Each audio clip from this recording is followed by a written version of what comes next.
meeting go. Perfect. Alrighty, let me do something really quickly. Perfect. سلام بچه ها، شادی هستم، یکی از بچه های ISC هستم که این ورچوال میتینگ ها رو برگزار میکنم. از کسایی که قبول کردن احسان، نیکی، فرزاد جان، عباس، برای اینکه اینجا هستین و باعث شدین که این میتینگ برگزار بشه خیلی ازتون تشکر میکنم. میدونم که برنامه‌تون و اسکیجولتون همگی خیلی سخته و اینکه اینجا این خیلی I really appreciate it و همه بچه‌ای هم که اینجا هستن ازتون very appreciative. یه دونه پول داریم که I already know. I'm gonna end it. ولی it's gonna be فارسی. So این سشن رو فارسی برگزار میکنیم بر اساس پولمون. So sorry for those people who don't speak فارسی. We're gonna practice. ولی قبل از اینکه شروع کنم ما یه پروگرام داریم. It's called PALS, Persian Alumni Leaders، که برای اینکه لیدر رو با student ها کانکت کنیم و کسی که head of it, it's sorry my فارسی نادیا جون این برنامه رو ارگنایز کرده و استبلیشش کرده. میخواستم 2-3 دقیقه بهش وقت بدم که برنامه رو یکم درباره‌اش صحبت کنه، به همون بگه what's going on و چی کارا کرده و what the plan is. So I'm gonna have her present. سلام همگی، منم فارسیم یک کوچولو ضعیفه but I'll try my best and if I need to switch to English like this then just bear with me but yeah خیلی خوشحالم که بتونم PAL program رو basically manage کنم this year. I don't think I'm gonna need 2 to 3 minutes, but basically PAL program missionش اینه که student و alumni با هم دیگه connect کنن و opportunity بدن که student سوالایی که دارن بتونن بپرسن به alumni و advice و اینطور چیزا رو بتونن بگیرن از alumni. Basically ما تمام PAL پروگراممون رو establish کردیم و الان 23 تا PAL داریم تو پروگرام و بیشتر میخوایم به شماهایی که الان student هستین بگیم که اگه interestedین که با PAL هامون حرف بزنین یا سوال دارین هرچی میتونی یه فرمی fill out میکنی که الان یه دقیقه دیگه میذارم تو چت، ولی basically اون فرم رو fill out میکنی، بعد من کانکتت میکنم با یه دونه از پل هامون. For example اگه بعد از این کال میگی که من میخوام با فرزاد یا احسان، نیکی، عباس حرف بزنم میتونی ریکوست کنی تو این فرم، بعد من یه ایمیل ست اپ میکنم با دوتاتون، بعد میتونین خودتون یه سکیجول سشن کنین که با هم دیگه حرف بزنین، یا اگه یه سوالی فقط رو ایمیل میخوای بپرسی میتونی رو ایمیل بپرسی. بعد یه چیز که الان پلاگ کنم تو پال پروگرام هست که ما چند تا ایونت مثل امروز virtual webinar و in person event داریم که چند تا از executive team member های ISC organize میکنن. الان شادی این virtual webinar رو organize میکنه، بعد یاسیا شهرزاد ایونت های in person Northern California و یکی دیگه از تیم ممبر همون حسین ایونت های Southern California رو پلان میکنه. برای همین رو اینستاگرام ISC رو فالو کن که بتونی این ایونت ها رو بدونی کی میشن و attend کنین که بتونی با پل ها حرف بزنی in person اگه میخوای. This is basically the breakdown of the PAL program, or I think what's most important for the people on this call. I'm gonna stop sharing and go ahead and share the link to the form you can fill out if you wanted to get connected with a PAL. But yeah, if anyone has any questions, feel free to private message me and I'll try to answer. Merci. Perfect. مرسی نادیا جونم. و as you know این سشنمون درباره MBA و فرزاد it's a better person که با شما صحبت کنه چون he went through this path and we have 3 lovely people, نادیا جان، احسان and عباس که اینجا هستن. So I'm gonna pass the mic to Farzad so he can start introducing the 3 panelists, lovely panelists, and then go from there. مرسی شادی، مرسی نادیا که برنامه پن رو اینترودیوس کردی و مرسی از همه بچه‌هایی که وقت گذاشتن امروز اومدن یه سشن حالا کاملا میخوایم کژوال داشته باشیم. خیلی خوشحالم که سه تا از دوستای خوبم، سه تا از بچه های کانادا که از مسیر اونجا به NBA رسیدن امروز پیشمون هستن و میخوان در مورد تجربه NBA شون با هم صحبت کنیم. اول از یه اینتروداکشن کوچیک شروع میکنیم که بچه ها یه ذره در مورد بکگراند خودشون بگن، بعد یکم در مورد MBA اپلیکیشن پروسس که چطور شد اپلای کردن، چطوری اپلای کردن، به کجاها اپلای کردن، سیکرتشون چی بود که تونستن قبول بشن تو این دانشگاهی که قبول شدن، و آخرش هم ازشون میپرسیم که اصلا این MBA ارزش داشت نداشت، به کجا رسیدن، و حالا هر سوالهای خوبی که شماها داشته باشین هم وقت میذاریم که جواب بدیم. خود منم اگه چیزی بود که بتونم اضافه کنم اضافه میکنم. و لطفا هر موقع سوال داشتین میتونین تو چت بنویسین. یه سری سوالا رو ما میپرسیم، بعد آخرش حداقل یه 20 دقیقه میذاریم که آدینس هم بتونن سوالای دیگه اگه داشتن بپرسن، و بعد از این پروگرام هم میتونین که با هر کدوم از ما در تماس باشین. اوکی. With that شروع کنیم به introduction ها.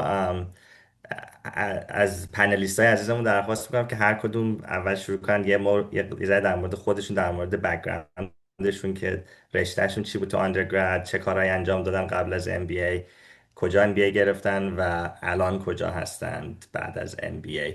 با این شروع کنیم و نیکی با شما شروع میکنیم. شور. سلام به همگی. من نیکیم. قبل از MBA بچلرزم و اصلا توی بیولوژی خوندم توی دانشگاه واترلو تو کانادا.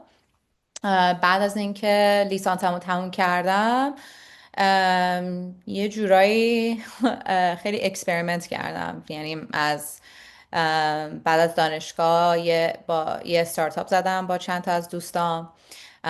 بعد رفتم ایران یه شرکت زدم، اونجا یه استارتاپ زدم، یه 3 سال ایران بودم. اون وسط ها هم عربستان زندگی میکردم، یه کارهای تو فشن و ریتیل انجام دادم و برگشتم کانادا. یه جورایی از استارتاپ و اینا خسته شده بودم، رفتم تو منیجمنت کنسالتینگ. تو دلویت کار کردم، تک کنسالتنت بودم اونجا و کنسالتینگ رو برای 2 3 سال ادامه دادم و کووید شد و یهویی گفتم چرا MBA نه. و UC برکلی رو انتخاب کردم. از کنسالتینگ یه جورایی شغلم باز دوباره عوض کردم، رفتم تو پروداکت منیجمنت. اول تو اپل کار کردم و الان استاف PM هم توی والمارت فولفیلمنت سرویسز که یه حوزه مارکت پلیس والمارت. خوشبختم. عالی، مرسی. احسان جان شما. سلام، خیلی خوشم در کنار همتون هستم. احسان هستم. من آندرگرادم توی مکمستر یونیورسیتی رفتم in کانادا. mechatronics engineering خوندم. I have a very technical background. بعد مسترز هم برای 2 سال توی یونیورسیتی آف تورنتو خوندم. توی حوزه ماشین لرنینگ و بیگ دیتا کار کردم. اوایل PhD پروگرام اومدم برای یه دونه اینترنشیپ توی بی ایریا، توی CTO آفیس کمپانی به اسم زایلینکس شروع به کار کردم. اونجا یه سری کار پرادکت کردم. اونا خوب پیش رفت، به خاطر همین AI Platforms Group رو شروع کردیم اونجا و من PhD رو دراپ آوت کردم. دیگه اونجا برای چند سال کار کردم و به جایی رسید که گفتم اوکی، من میخوام برت نالجم رو اضافه بکنم. احساس کردم خیلی دارم دیپ میشم توی کارهایی که دارم میکنم. دیگه گفتم ریسک بکنم و یه جامپ بزرگ داشته باشم که دیساید کردم MBA رو انتخاب بکنم. و بعد MBA هم هدفم از MBA بیشتر این بود که دیولپ کردن کمپانی رو from ground up یاد بگیرم و بعد MBA هم الان دارم کمپانی خودم رو شروع کردم به راه اندازی. سلام، امیر عباس هستم.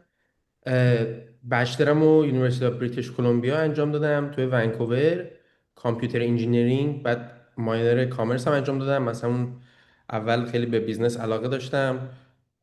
موقعی که توی یونیورسیتی بودم یه کامپانی کوچیکی رو زدم، مثلا به توترینگ وصل میکردم کسایی که خیلی تالنتد بودن به بچه ها. بعد اونو مثلا یه 100 ساعتی هفته‌ای داشتم. بعد از اون موقع خیلی به آنترپرنورشیپ علاقه‌مند شدم. بعد از اینکه گریجویت شدم آمازون کار کردم توی سیاتل.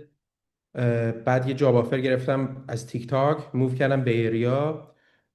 خیلی تکنیکال و سیستم اورینتد بودم. ولی بعد یه جاب دیگه گرفتم تو متا. الان متا ای آی کار میکنم. خیلی بیشتر رولم پروداکت فیسینگه. مثلا کرکتر دیولوب میکنیم. بعد ایمیجن اگه فیچرش رو استفاده بکنین، یعنی پروداکت فیچرهای برای لاما. بعد تصمیم گرفتم ام بی ای رو انجام بدم به خاطر اینکه میخواستم خیلی پرسپکتیوم رو اکسپند کنم. خیلی کسایی که کانکشن بودن داشتم انجینیر بودن، میخواستم اونم باز اکسپند بکنم و خواستم اکسپلور بکنم چه اپورتونتی دارم. و الان تصمیم گرفتم که دارم روی یه استارتاپی کار میکنم با یکی از دوستام. و گرین کاردم تازه گرفتم، به خاطر همین یکم راحت شاید بتونم سویچ کنم شرکت خودم بزنم بعدش. خوشحال میشم اگه سوال دارید. عالی، مرسی و تبریک بهت برای گرین کارت. خیلی من خبر خوبی بود. خب سوال اول خیلی سوال ساده ایه که همه دارن و فکر کنم هر کدومتون یه ذره هم در موردش صحبت کردین، ولی خب حالا یه ذره بریم عمیق‌تر توش. و اینکه اصلا برای چی تصمیم گرفتین که MBA رو بگیرین؟ اون تفکری که وارد MBA میشدین چی بود که من برم MBA بگیرم که این اتفاقا بیفته؟ اون چی بود و واقعا آخرش چی این پوش کرد شما رو، موتیویت کرد که دیگه اپلای رو بکنم و این MBA رو بگیرم، با اینکه وقت میبره، پول زیاد میبره؟ یه خورده در مورد این بگین که تفکرهای قبل از MBA اپلای کردنتون چی بود. و میتونیم اوردر رو رندومایز کنیم این دفعه. احسان تو اول بگو. مرسی. من همونجوری گفتید یه خورده اشاره بهش کردم. من احساس کردم توی کورپوریت امریکا یه خورده پیس کاری خورده اسلوتر هستش. من اکسایتد تر بودم کارهای بیشتری بکنم. موتیویشن های اینترنزیک و اکسترنزیک های زیادی داشتم. یکی اون بود، احساس کردم اونجا احساس کردم اونقدری که میخوام گرو نمی کنم و هر جای دیگه برم بازم همون خواهد بود بیشتر. دومی گفتم میخواستم برث نالجم رو اضافه بکنم. سوم خیلی علاقه داشتم یاد بگیرم کامپنی چجوری build میکنن from ground up, like from inception idea going all the way to building large enterprises. اینا خیلی برام مهم بود، جالب بود. و مثلا دلیل چهارم هم این بود که احساس میکردم که خیلی مثلا دوست دارم اینفلوئنس هم رو زیادتر بکنم، یاد بگیرم چجوری خودم پرزنت بکنم، یاد بگیرم چجوری کامیونیکیت بکنم توی بیزنس ورلد. به خاطر اینکه تا اونجای کریر من به اینا اکسپوز نبودم و احساس میکردم اینا چیزایی هست که من برای گرو کردن باید یاد بگیرم. و احساس کردم بهترین راهی که میتونم اینو انجام بدم اینه که برم و یه MBA دیگری بگیرم، چون همیشه در این بلیف هستم که ایژوکیشن خوب توی جای خوب بهت کمک میکنه که خیلی خوب from ground up foundation یه چیز رو یاد بگیری و از اونجا بخوای شروع بکنی. عالی عالی. کی میخواد بگه؟ امیر عباس شما بگو. مخصوصا توی تک ام بی ای چیزی نیستش که خیلی ضروری باشه. مثلا من یکی از منتورام هم که منیجرم هم بود توی متا، که خیلی هم آدم خفنی، الانم اوپن ای آی یه جاب دایرکتور شده.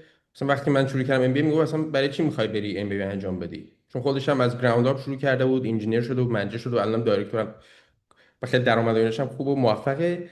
ولی من احساس کردم یکم کلا پرسپکتیوم نرو هستش، یعنی فقط با آدمایی که تو تک هستن دیل کردم و احساس کردم که سافت و هارد سکیلام هنوز خیلی جای داره برای اینکه دیولوب بشن.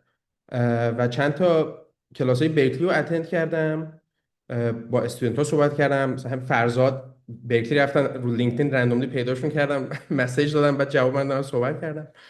و به این نتیجه رسیدم با اینکه یه چیز یعنی 100% ضروری نیست، ولی به هم کمک میکنه برای اینکه بخوام حالا نه توی کریر شورت ترم ولی لانگ ترم میخوام گروث انجام بدم، به خاطر همین چوز کردم این کار انجام بدم. عالی. نیکی شما؟ من واقعیتش نمیدونستم چی کار دارم میکنم. دلیلی که همیشه میخواستم یه مسترز پروگرامی بگیرم که مامانم شاد کنم، کدینگ، ولی یکم هم واقعیت داره، چون بعد از اینکه فارغ التحصیل شدم خیلی خوشحال شد. اه، دلیلش این بود که وقتی که تو کانسالتینگ خیلی میمونی، اون ایمپکتی که برای شرکت رو داری و زیاد تجربه نمی کنی. بعد از اون طرفم من همیشه دوست داشتم تو پرادکت کار کنم، تو تک کار کنم و بیام آمریکا. یه جورایی MBA هم اینطوری انتخاب کردم که خب اگه MBA هم بگیرم یه جورایی ایمیگریشن هم راحت تره، کار پیدا کردن راحت تره و میتونم تو بیریا یه کار تک پیدا کنم و اینجا بمونم. زیاد پلن خاصی نداشتم. حالا بعدا هم درباره اینا حرف میزدیم، زیادم امیدی نداشتم که قبول بشم. ولی گفتم خب کووید پیش اومده و من نمیدونم چی کار دارم میکنم با زندگیم، ولی دوست دارم برم آمریکا، دوست دارم توی تک کار کنم، تایمش هم دارم، چرا که نه. اینطوری استارت کار اینطوری بود. خیلی خوب. و حالا نیکی با خودت ادامه بدیم. بعد که حالا به این تفکر رسیدی چجوری تصمیم گرفتی که اول فول تایم یا پارت تایم MBA، شما فول تایم رفتی، چجوری رو اون تصمیم گرفتی و به کدوم دانشگاه، چند تا دانشگاه اپلای کردی، چجوری تصمیم گرفتی به کجاها اپلای بکنی؟ فقط برکلی بود یا جای دیگه هم بود؟ یه ذره در موردش بگو. واقعیتش پارت تایم و فول تایم و من اصلا همیشه هدفم فول تایم بود. یه جورایی میخواستم بریک بگیرم، یعنی گفتم اگه من میخوام MBA همو بخونم نمیخوام کار کنم، میخوام اکسپریانسم کلن با بچه های MBA باشه و خیالم راحت باشه که کار و چیزی نداشته باشم. حالا درباره شرایط مالی و اینا هم حرف میزنیم، ولی خب با همه بررسی هایی که کردم گفتم من فول تایم پروگرام فقط اپلای میکنم، چون خیلی از دوستایی هم که MBA گرفته بودن همه فول تایم رفته بودن، اونم همه تجربه های مثبتی داشتن. اه، چجوری MBA که MBA رو انتخاب کردم؟ من یه مشاور استخدام کردم، یه مشاوری که کمک میکنه با MBA اپلیکیشن ها، و بعد انقدر بگی مثلا با اون آدم مثلا 3000 4000 نفر مشاوره کردن، قبول شدن و طبق تجربهش ازش پرسیدم. من GPA هم خیلی پایینه خیلی پایینه. جیمت هم هنوز ندادم، ولی میدونم که باید یه جیمت سکور بالایی بگیرم چون GPA هم خیلی پایینه. و دوست دارم توی کالیفرنیا درس بخونم، کجا برم؟ گفتش که اصلا استنفورد رو بیخیال. و زمانی هم که داشتم که اپلای کنم خیلی کم بود. فقط فکر کنم سپتامبر انتخاب کردم که درسمو یعنی MBA هم اپلای کنم. بعد گفتش که راوند 1 که نمیتونی اپلای کنی، راوند 2 خیلی کم وقت داری. نه جیمت همو داده بودم نه اپلیکیشن همو شروع کرده بودم. بعد گفتش که اگه میخوای 2 تا دانشگاه انتخاب کن، سومیت هم یه جورایی دانشگاه شانسیته که شانست خیلی پایینه، ولی حالا مثلا اگه دریم سکول داری به من بگو. که من اینطوری بررسی کردم. میخواستم نزدیک برادرم باشم، میخواستم کالیفرنیا کار کنم، پس UCLA رو انتخاب کردم و دریم سکولم UC برکلی بود. مشاورم گفتش که حدودا 5% شانس داری با این GPA، ولی حالا اگه جیمت تو یکم ببری بالا شاید، ولی خب این دریم سکولت، اینم اپلای میکنیم، UCLA هم اپلای میکنیم و آخرین چویس هم LBS بود، لندن بیزنس سکول. دلیلی هم که اونو انتخاب کردم به خاطر اینکه شانس اکسپت شدنم بالا بود، یه گلوبال هاب دیگه بود و از اون طرف هم یه جورایی نزدیک خانواده تو ایران بود، از اون طرف گلوبال هاب بود و از اون طرف هم خب یه کم شانسم بد نبود که بتونم یه روزی بیام کالیفرنیا. پس طبق تایم و طبق اینه که میخواستم تو تک باشم و نزدیک خانوادم باشم این و مشاورم گفتش که اصلا UC برکلی هم فقط 3% شانس داری، این ستا رو انتخاب کردم. خیلی ترانسپرنت، خیلی واقعیتش رو به همه گفتم. خیلی خوبه. این اینسپایر میکنه همه رو که ببین always pursue your dreams. یکی بهتون میگه اونجا قبول نمیشین، لازم نیست گوش بدیم به اون حرفش. خب احسان، شما هم چون فول تایم رفتی، شما هم یه ذره بگو، بعدش امیر عباس در مورد پارت تایم بهمون بگه شما چجوری انتخاب کردی. منم شاید داستان خیلی شبیه نیکی هستش. من اول راجع به پارت تایم ام بی نمیدونستم، ولی even if I did احتمالا هم فول تایم رو انتخاب میکردم، به خاطر اینکه جایی که من بودم میخواستم یه اینوستمنتی انجام بدم. گفتم اوکی I want to invest in myself. Then گفتم که اوکی اینو میخوام انجام بدم. حرفی که عباس هم میزنه واقعا درسته، چون من با هر کی صحبت کردم به من گفتن مگه ببخشید مغز خر خوردی بخوای بری ام بی ای بگیری، چون برای آدمای تک واقعا نه نیاز هست، نه برای نه شاید فاینانشلی بنفیشال هستش. انکدوتالی میتونم بهتون بگم روز اولی که من شروع کردم ام بی امو با یکی ادوایزر داشتم صحبت میکردم.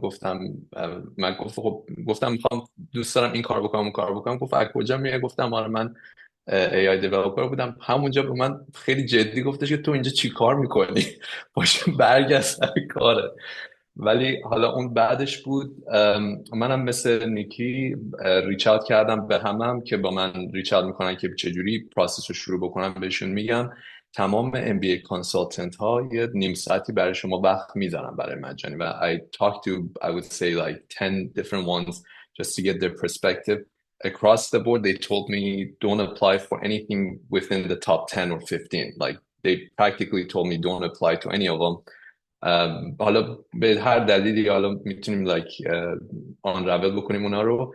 ولی خب من اون فیدبک هاشون رو گرفتم و فکر کردم که okay, why are they telling me this stuff? And then I started working on the elements that it could improve my application.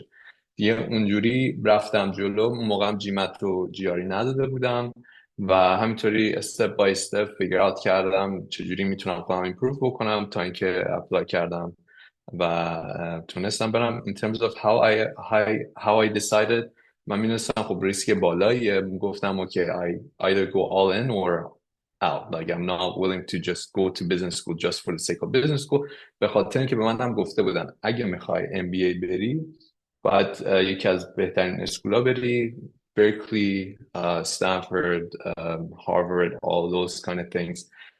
حالا یه اسپکتش هست که in terms of my experience I could talk about later afterwards. و اینکه آره من فکر کنم اینجوری انتخاب کردم. و اینکه یه چیز دیگه هم خواستم راجع به این بگم، ولیوی اصلی یه MBA پروگرام اون نتورکیه که شما میسازی. حالا خود فرزاد میتونه یا عباس میتونن بهتر بگن که آیا تونستن این نتورک رو توی پارت تایم بسازن، ولی اینکه فول تایم باشید و اینتراکت بکنید اون نتورک رو خب خیلی بهتر و مستحکمتر میتونید بسازید.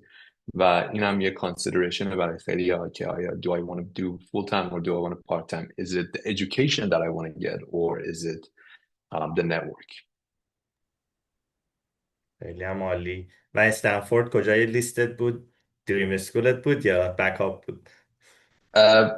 استنفورد من میگفتم نمیشه تا فقط یه نفر از اون کانسالتنت ها به من گفتش که your application is perfect for Stanford. I didn't even want to apply. Like I was like okay, there's no way I'm going to get in.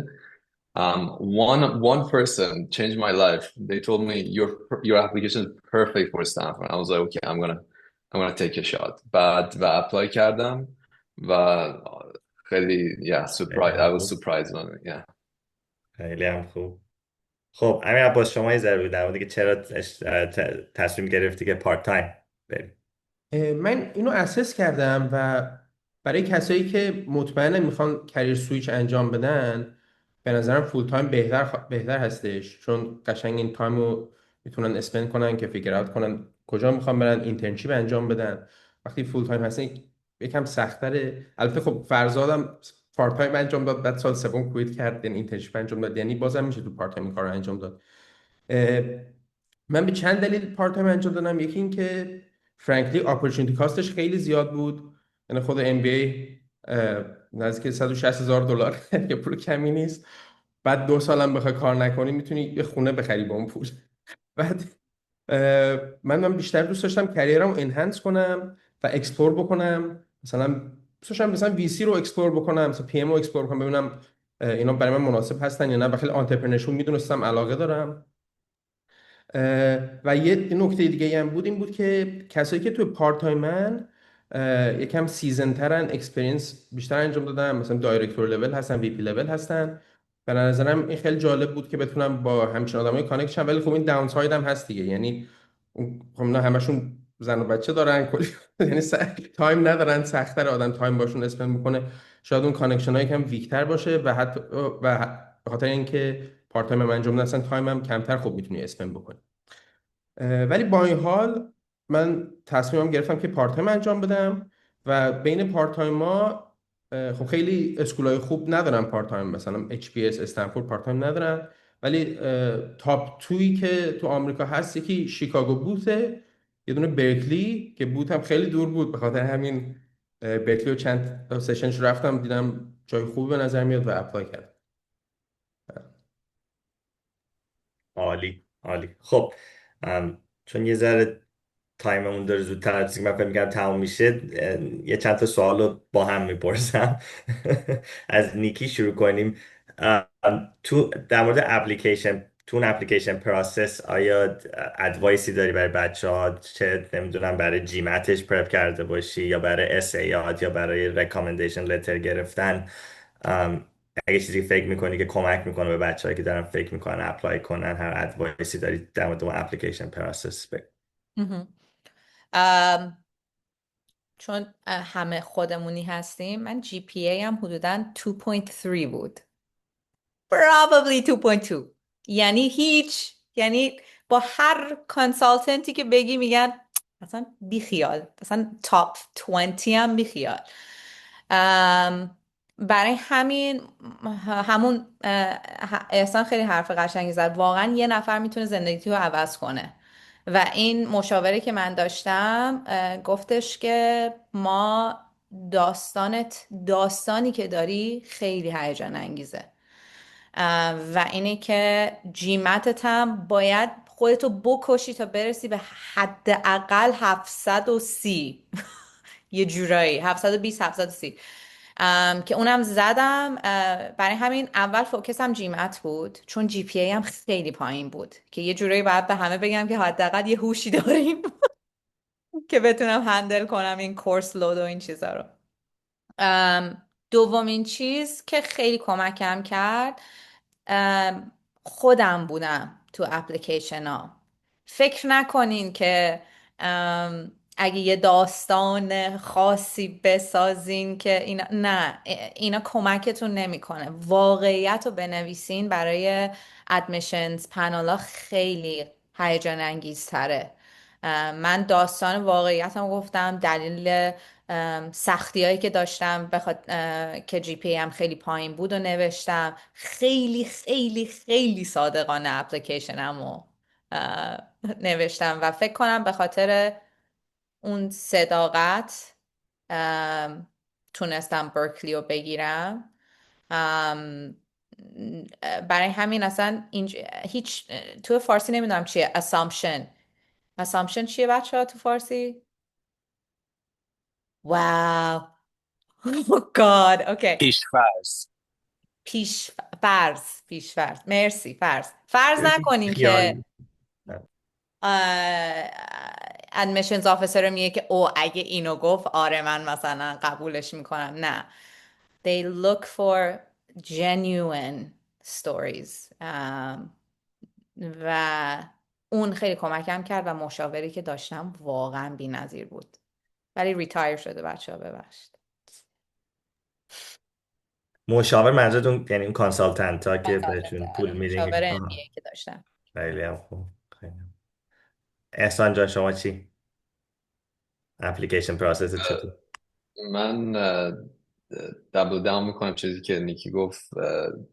اون داستانتون باید خیلی صادقانه باشه و خودتون باشید، هرچی بهتر بتونید. شاید بعضی وقت vulnerable باشید، بیشتر کمک میکنه. چون من همکلاسیایی داشتم که مثلا راجع به یه سفرشون نوشتن، یا مثلا راجع به خیلی چیزای مختصر نوشتن. چند تا نکته که بخوام بگم، همون اول به همه میگم حتما با کانسالتنت های مختلف اون حداقل اون فری فیدبک رو بگیرید. یعنی یه اپلیکیشن فری فیدبک بگیرید، خودتون سنس بکنید کجای اپلیکیشناتون رو میتونید امپروو بکنید، نمیتونید امپروو بکنید. between GMAT و GRE I decided GRE، چون من پارت تایم میتونستم فقط بخونم چون کار میکردم. GRE برام راحت تر بود چون GMAT فوکس بیشتری میخواست. خب کوانتش که پرابلم نبود. برای انگلیسیش هم سعی کردم لغت زیاد یاد بگیرم و اینکه یه وبسایتی پیدا کردم به اسم gregmat.com. that was transformational. به خاطر اینکه فهمیدم که برای verbal section فقط understanding مسئله نیست، یه حالتایی میتونید خیلی quantitatively بهش برید و اون خیلی برام خوب بود. پس gregmat.com is really helpful. Then what else?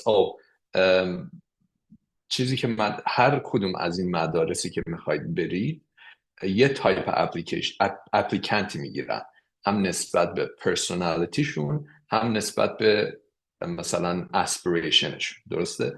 و به خاطر همین همه اپلیکیشن ها رو باید کیتر بکنید برای اون مدرسه.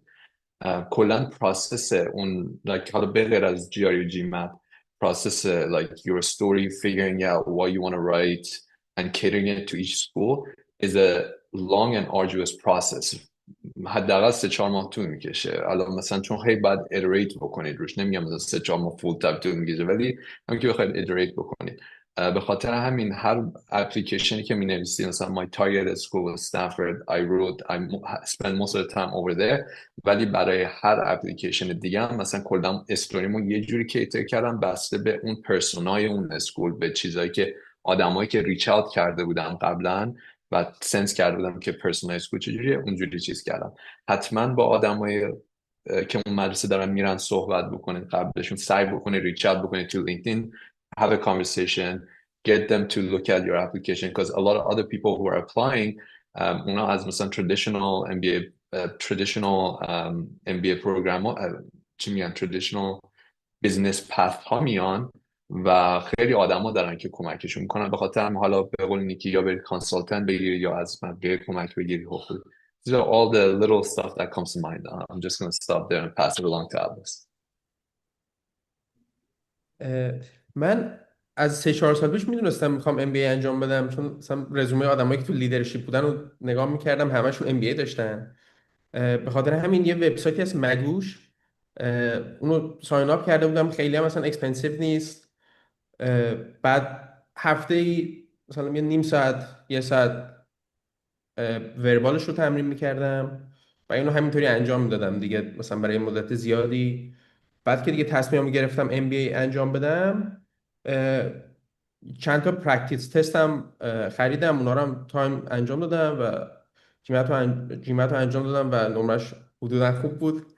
بعد برای اپلیکیشن SAA همین که احسان گفت خیلی درسته، خیلی والنربل باشین، یکم هم والنربلیتی رو اگزاجریت کنین. مثلا من یکی از من یه خب اتفاق خیلی تاثیرگذار تو زندگی بود، یکی از مثلا دوستامو از دست داده بودم جلوم، بعد این خیلی اثر گذاشته بود. بعد خوبه که توضیح بدین تو اپلیکیشن که چی شما رو درایو میکنه و یه جوری حالت نوبلی نشون بدین و اصلا خیلی کانفیدنت باشین، خیلی اکامپلیشمنتاتون رو به رخ بکشونین، مثلا نامبر بدین و اگزاجریت هم یکم بکنین، مشکلی نداره و فکر کنم ان شاءالله موفق میشین. من خیلی یه هم چیزی که فقط میخواستم به چیزی که عباس گفت که خیلی مهم بود اد بکنم، برای کسایی که جوانتر هستن، مثلا هنوز توی آندرگراد هستن، خیلی از این مدرسه ها حداقل 5 سال ورک اکسپریانس میخوام، ولی یه سری پروگرام هم هست که من باز اینا رو نمیدونستم، بعدا فهمیدم که اجازه میده شما از کالج اپلای بکنید. بهش میگم مثلا برای استنفورد called the 2+2 program. این بهتون اجازه میده که توی وقتی جوان‌ترید مثلا این جیاری و جیمت رو بدید که همون چیزی که عباس میگه و بعد برید یه کاری بکنید و اجازه ورود به MBA دارید. گفتم اینو بگم برای کسایی که حالا ارلی هستن و دارن فکر میکنن جوان‌ترن، این اپورتونیتی همیشه براشون هست. مرسی، خیلی هم خوب. خب تو آدینس اگه سوالی داریم بچه ها فیل فری که یا هند زومتون رو ریز بکنین یا اینکه توی چت بنویسین. من یه لحظه صبر کنم اگه سوالی هست، اگر نه که ادامه میدم سوال خودم رو میپرسم. و من نمیدونم کجا نگاه کنم، اگه یکی دستشو بلند کرد میبینیم. Oh, I can see it. I'll خب unmute them. تو بگو شادی. Yeah. مرسی. Sophia, do you want to unmute yourself, or you can just unmute yourself and ask the question? Yes. سلام همگی. من یه سوال دارم. از نظر مثلا تکنیکال بک‌گراند و پرسپکتیوی که داشته باشید رابطه الان گراد سکول که هستم و دارم مسترز دیگری رو میگیرم و توی مکانیکال انجینیرینگ، به نظر شما فکر میکنی ببخشید من فارسیم زیاد به انگلیسی سویچ کنم. Do you believe that it's a good idea to kind of continue this path in getting a higher technical degree instead of an MBA, or considering an MBA if you're considering going down the kind of PM route, and potentially becoming a startup founder? And I know there's so many resources out there, and as Ali Abbas mentioned, a lot of people with technical backgrounds typically that are in leadership positions have MBAs. Yeah, I just kind of want some feedback and some opinion. Who wants to comment? I think all three of you are qualified to touch on that. Ehsan, do you want to go first because you have an MBA and a master's degree? آره I would say it depends on what you really want to do and how specialized you want to be in. I've seen, like, I could tell you what I've seen, like, especially that you're coming from mechanical engineering. I've seen people who are from industrial engineering, like they go a little bit to the managerial path, and then, you know, after a few years, they want to grow in the field, so they do a little bit of MBA. The sweet spot for doing an MBA is about like when you're 20, 29. Keep that in mind. ولی بستگی داره واقعا چه ترکی میخواید برید. برای مثلا سافر دیولپمنت و اینا واقعا نیازی نیست، ولی خب حالا من زیاد راجع به فیلد مکانیکال اینا نمیدونم. حالا I kind of attached it to industrial engineering because like it's a little bit in you could say it's a little bit in that there, but that's all I could say. But yeah, I'm more than happy to take it offline and talk to you and try to help you figure it out. Yeah, خیلی ممنون. I'd love to schedule a one-on-one. Thank you. Yeah, Sophia, I'm going to add something really quick. I don't come from a technical background, but it depends on what your goal is. If you want the MBA to network and build your network and to learn different perspectives, it's like the perfect place to talk to people, get to know people's ways of thinking, ways of working, and interact with so many different personalities in one go, and you learn a lot. It's kind of like you learn about people and how they are very quickly.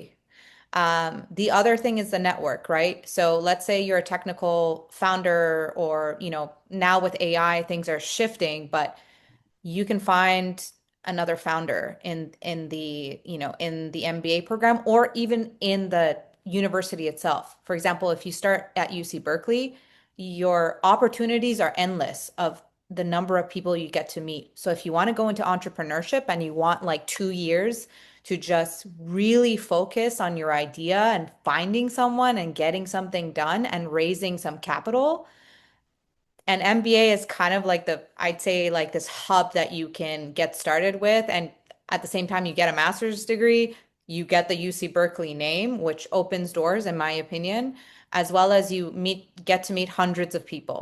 I'm not even joking. Yeah.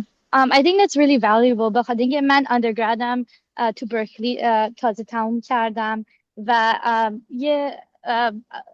یه چیز something that I felt like I kind of lost was that kind of sense of community and the entrepreneurship in the Bay Area especially. And after getting accepted into an accelerator program to kind of bootstrap and test ideas, I find it really difficult to kind of find that network that has that specific niche that I'm looking for. And I mean, as actually so perfectly, you put it so well together. I think that's the kind of community that I'm kind of searching for, and I thought that I could find that community in my master's degree program. But a lot of the times, it doesn't have a good balance between like the management and the kind of business sector that I'm kind of looking for. So, thank you so much for kind of sharing your insights and thoughts. Yeah, and feel free to use the link that Nadia shared to set up time with either of our panelists. I compete with Ehsan Great. for time. I'm kidding. Yeah, I'd love to. Merci. مرسی. Okay, Optin, I think you're next. بفرمایید. آره اول که من تشکر میکنم بابت این تاکیک خیلی خوبی که تا الان بوده و مرسی از همه و مرسی که آیسی رو تا اینجا ادامه دادیم و این همه دانشجوی این همه کمکشون کرده و واقعا مرسی بابت همه چی بچه. سوال من بیشتر اینه که من یه حسی دارم که اگه شما ایمیدیتلی دنبال این نیستی که یه استارتاپ بزنی یا اصلا یه کاری بکنی یه استفاده از MBA بکنی، MBA ممکنه لانگ ترم خیلی به درد نخوره. حس منه، نمیخوام اینو مطمئن بشم، چون که خب مثلا یه چیزی که من از همه جا شنیدم اینه که MBA کاربردش اینه که شما کانکشن میسازید، شما آدم میشناسید. ولی اگه مثلا شما الان نمیخوای استارتاپ بزنی، خب آدمایی که الان میری میبینیشون احتمالا مثلا 3 سال دیگه شاید لزوما اونا نمیخوان استارتاپ بزنن یا شاید هم مسیرشون عوض شده باشه، یا مثلا 5 سال دیگه حتی شاید مثلا اونقدر هم شما یادشون نیاد. واسه همین آیا این حرف درسته که آیا اگه الان شما دنبال یه حرکتی نیستین شاید خیلی نباید دنبال MBA برید؟ من اینو یه اشاره‌ای بکنم.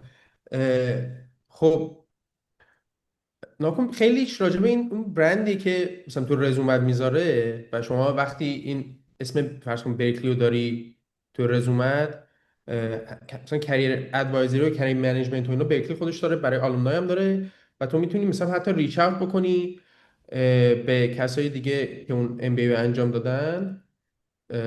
شاید اصلا باشون خیلی صحبت نکرده باشی ولی دوست داری یه کامپنی ترانزیشن بکنی، باشون صحبت بکنی، خیلی اوپن ترن که با کافی چت بذارن. یا مثلا من خودم هم برای استارتاپ هم داشتم یکم ولیدیت میکردم، مثلا خیلی با آدمای رندوم مسیج میدادم، هی مثلا من دارم اینترویو میکنم ببینم چه مشکلاتی شما دارین، بعد باشه نیم ساعت مثلا یه ساعت وقت میذاشتن من باشون صحبت میکنم. ولی شما اگه فرض از بیرون بخواید هیچ کانکشن ندارین، این یکم سنس اف کامیونیتی وجود نداره. بخاطر این کانکشن یعنی فقط راجع به اینکه بشناسین طرفو خیلی مثلا رفیق باشین نیست.